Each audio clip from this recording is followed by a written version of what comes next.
नमस्कार, the deep dive में आपका स्वागत है। आज हम एक ऐसी कंपनी के बारे में बात करने वाले हैं जिसके आंकड़े देखकर मतलब मेरी तो आंखें खुली रह गईं। कंपनी है KRBL लिमिटेड और 14 नवंबर को इसका स्टॉक एक ही दिन में 13.26% उछल गया। हाँ, ये कोई छोटा मोटा पेनी स्टॉक तो है नहीं। वही तो यहाँ चल क्या रहा है? बिल्कुल, और यही आज का हमारा मिशन है। हम सिर्फ इन हेडलाइन नंबर्स को देखकर चौंकेंगे नहीं, इनके पीछे की कहानी को समझने की कोशिश करेंगे। हमारे पास जो सोर्सेज हैं उनकी मदद से ये पता लगाएंगे कि इस जबरदस्त रैली के पीछे क्या कोई ठोस वजह है या ये सिर्फ बाजार का शोर है। हाँ, मतलब कंपनी की फाइनेंशियल हेल्थ से लेकर आम निवेशक क्या सोच रहे हैं, सब कुछ। एग्जैक्टली, हर पहलू पर गौर करेंगे। तो चलिए इन आंकड़ों की परतें उधेड़ना शुरू करते हैं।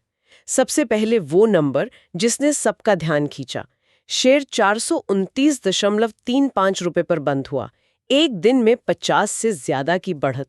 लेकिन मुझे लगता है इससे भी ज्यादा हैरान करने वाली बात इसका वॉल्यूम है। हाँ, वॉल्यूम ही असली कहानी तो वॉल्यूम ही कहता है। NSE और BSE को मिलाकर 18.5 मिलियन शेयरों की ट्रेडिंग हुई।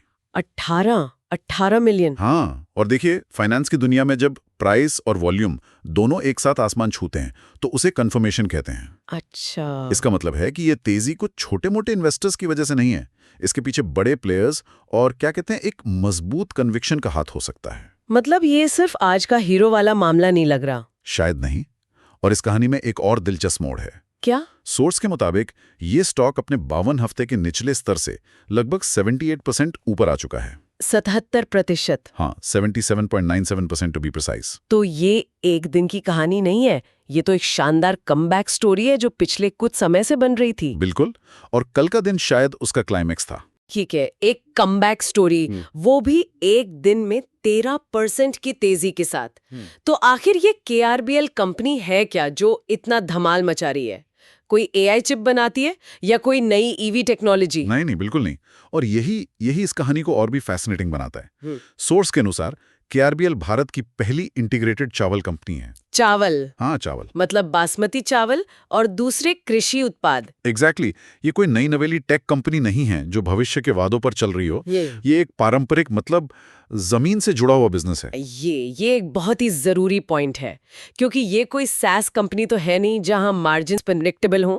यहाँ तो कभी मानसून दगा दे जाता है, तो कभी सरकार एक्सपोर्ट पर बैन लगा देती है। बिल्कुल सही पकड़ा। और इसी वजह से हमारे सोर्स में जो स्ट्रॉन्ग परफॉर्मर का टैग दिया गया है वो इतना मायने रखता है। ये सिर्फ एक फैंसी स्टिकर नहीं है। तो क्या मतलब है इस स्ट्रॉन्ग परफॉर्मर टैग का? क्या ये सिर्फ इसलिए है क्योंकि स्टॉक भाग रहा है? नहीं, ये उससे कहीं ज्यादा गहरा है। सोर्स बताता है कि ये टैग 3 चीजों के कॉम्बिनेशन पर आधारित है। ओके। पहला, मजबूत वित्तीय स्थिति मतलब स्ट्रॉन्ग फाइनेंशियल्स। दूसरा, किफायती मूल्यांकन यानी अफोर्डेबल वैल्यूएशन। और तीसरा, अच्छी क्वालिटी और टेक्निकल मोमेंटम। अच्छा, तो जब ये तीनों चीजें एक साथ मिलती हैं। हाँ, जब कंपनी की तिजोरी भरी हो, उसका शेयर अपनी असली कीमत से ज्यादा महंगा ना हो और बाजार में उसे खरीदने की होड़ लगी हो, तब जाकर उसे स्ट्रॉन्ग परफॉर्मर का दर्जा मिलता है। ठीक है, तो ये एक तरह का ओवरऑल रिपोर्ट कार्ड हो गया। चलिए इस रिपोर्ट कार्ड के सब्जेक्ट्स को थोड़ा और करीब से देखते हैं। सोर्स में DVM स्कोर का जिक्र है, ड्यूरेबिलिटी, वैल्यूएशन और मोमेंटम। ड्यूरेबिलिटी के आगे लिखा है हाई फाइनेंशियल स्ट्रेंथ। सुनने में तो बहुत अच्छा लगता है, पर इसका असली मतलब क्या है? ये वही सेफ्टी नेट है जिसकी हम अभी कृषि बिजनेस के संदर्भ में बात कर रहे थे। हाई फाइनेंशियल स्ट्रेंथ का सीधा मतलब है कि कंपनी के पास एक मजबूत तकिया है। तकिया? हाँ, मतलब अगर कर को इंडस्ट्री में कोई संकट आता है या एक साल फसल खराब हो जाती है तो कंपनी दिवालिया नहीं हो जाएगी। उसके पास कर्ज चुकाने और मुश्किल दौर से निकलने के लिए पर्याप्त कैश और एक मजबूत बैलेंस शीट है। तो ये उसे अपने छोटे प्रतियोगियों के मुकाबले एक बहुत बड़ी बढ़त देता है। बिल्कुल। ओके, ये समझ में आया। अब आते हैं दूसरे स्कोर पर, वैल्यूएशन, जिसके आगे लिखा है अफोर्डेबल वैल्यूएशन। यहाँ मुझे एक सवाल पूछना है। एक मिनट, स्टॉक एक दिन में 13% चढ़ गया है और अपने 52 वीक लो से 78% ऊपर है, फिर भी अफोर्डेबल कैसे? ये बात कुछ हजम नहीं हुई। ये एक बेहतरीन सवाल है।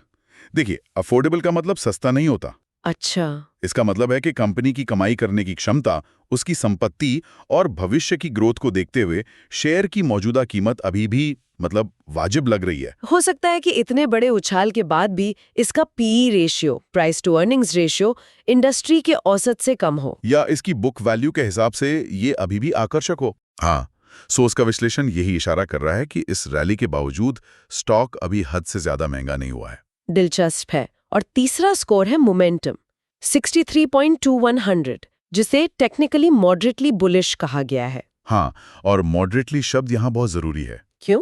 मोमेंटम स्कोर ये बताता है कि स्टॉक में तेजी का ट्रेंड कितना मजबूत है। 63.2 का स्कोर दिखाता है कि ट्रेन स्टेशन से निकल चुकी है और अच्छी रफ्तार में है। ये बुलिश है, मतलब तेजी का संकेत है। तो फिर मॉडरेटली क्यों, अगर इतनी तेजी है तो? क्योंकि ये बहुत ज्यादा आक्रामक नहीं है। सोचिए, अगर ये स्कोर 90 या 95 होता तो ये एक चेतावनी होती कि स्टॉक ओवरबॉट हो चुका है। यानी जरूरत से ज्यादा खरीदा जा चुका है। बिल्कुल, और अब कभी भी इसमें एक तेज गिरावट आ सकती है। 63.2 का स्कोर एक संतुलित तेजी का संकेत है, जो शायद ज्यादा टिकाऊ हो सकती है। ये दिखाता है कि पार्टी अभी शुरू हुई है और शायद अभी खत्म नहीं हुई है। ठीक है, तो अब तक की तस्वीर साफ है। एक बुनियादी तौर पर मजबूत चावल कंपनी जिसका वैल्यूएशन ठीक ठाक है और स्टॉक में जबरदस्त मोमेंटम है। लेकिन क्या आम निवेशक भी यही सोच रहे हैं? सो फिर पर एक पोल है, क्या KRBLT खरीदने लायक है? और इसके नतीजे तो मतलब कमाल के हैं। हाँ, ये पोल हमें बाजार के सेंटिमेंट की एक झलक देता है। 59 वोटों में से लगभग 79% लोग कह रहे हैं खरीदें, बाय। सिर्फ 13.5% बेचें कह रहे हैं। ये तो जबरदस्त फोमो जैसा लग रहा है। वही तो मैं सोच रही थी, फियर ऑफ मिसिंग आउट। जब कोई स्टॉक इतना भागता है तो क्या लोग सिर्फ बढ़ती कीमत देखकर पैसा नहीं लगा रहे? क्या ये एक ट्रैप हो सकता है? आपने बिल्कुल सही नस पकड़ी है। ये क्लासिक रिटेल इन्वेस्टर का बर्ताव है। जब किसी स्टॉक के बारे में इतनी सकारात्मक चर्चा होती है और उसकी कीमत हर दिन बढ़ रही होती है, तो लोगों को लगता है कि उनकी ट्रेन छूट रही है। एग्जैक्टली, ये पोल उसी भावना को दिखा रहा है। और यहीं पर कहानी में सबसे बड़ा ट्विस्ट आता है ना? बिल्कुल, एक तरफ रिटेल इन्वेस्टर्स की ये जबरदस्त पार्टी चल रही है और दूसरी तरफ जो बड़े बड़े एनालिस्ट हैं, जो बड़े बड़े फाइनेंशियल इंस्टीट्यूशंस के लिए काम करते हैं, उनकी तरफ से पूरी खामोशी है। पूरी खामोशी। सोर्स में एनालिस्ट प्राइस टारगेट सेक्शन में साफ लिखा है, नो एस्टिमेट्स अवेलेबल। कोई अनुमान उपलब्ध नहीं है। इसका क्या मतलब निकाला जाए? क्या वे स्टॉक को नजरअंदाज कर रहे हैं? इसके मतलब दो मतलब हो सकते हैं। पहला, जैसा आपने कहा, हो सकता है कि KRBL जैसी कंपनी बड़ी ब्रोकरेज फर्मों के रडार पर ही ना हो। वो अक्सर निफ्टी 500 या बहुत बड़ी कंपनियों को ही कवर करते हैं। सही। और दूसरा, और जो ज्यादा दिलचस्प है, हो सकता है कि वे इसे देख तो रहे हैं लेकिन अभी तक किसी नतीजे पर नहीं पहुंचे हैं। शायद वे इस तेजी के पीछे की वजहों को समझने की कोशिश कर रहे हैं और कोई जल्दबाजी में राय नहीं देना चाहते। तो एक निवेशक के लिए ये जानकारी की कमी एक तरह का रिस्क है। ये एक रिस्क भी है और एक अवसर भी। ये बाजार का क्लासिक स्ट्रीट वर्सेस सूट वाला मामला बन रहा है। Street versus suit. हाँ। स्ट्रीट यानी आम निवेशक पूरे जोश में बाय बोल रहे हैं और सूट्स यानी प्रोफेशनल एनालिस्ट चुप हैं।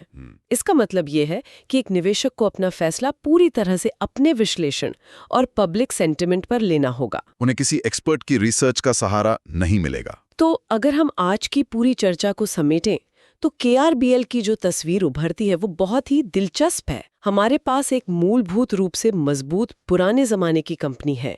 इसका ड्यूरेबिलिटी स्कोर बताता है कि ये बुरे दौर को झेल सकती है। इसका वैल्यूएशन इतनी बड़ी तेजी के बावजूद आकर्षक बताया जा रहा है और इसका मोमेंटम साफ तौर पर बुलिश है। और इन सब के ऊपर रिटेल निवेशकों का जबरदस्त भरोसा है, जैसा कि उस 79% बाय रेटिंग वाले पोल से पता चलता है। लेकिन इस पूरी रोशन तस्वीर में एक अंधेरा कोना भी है। बिल्कुल, वो अंधेरा कोना है इंस्टीट्यूशनल एक्सपर्टीज और वैलिडेशन की कमी।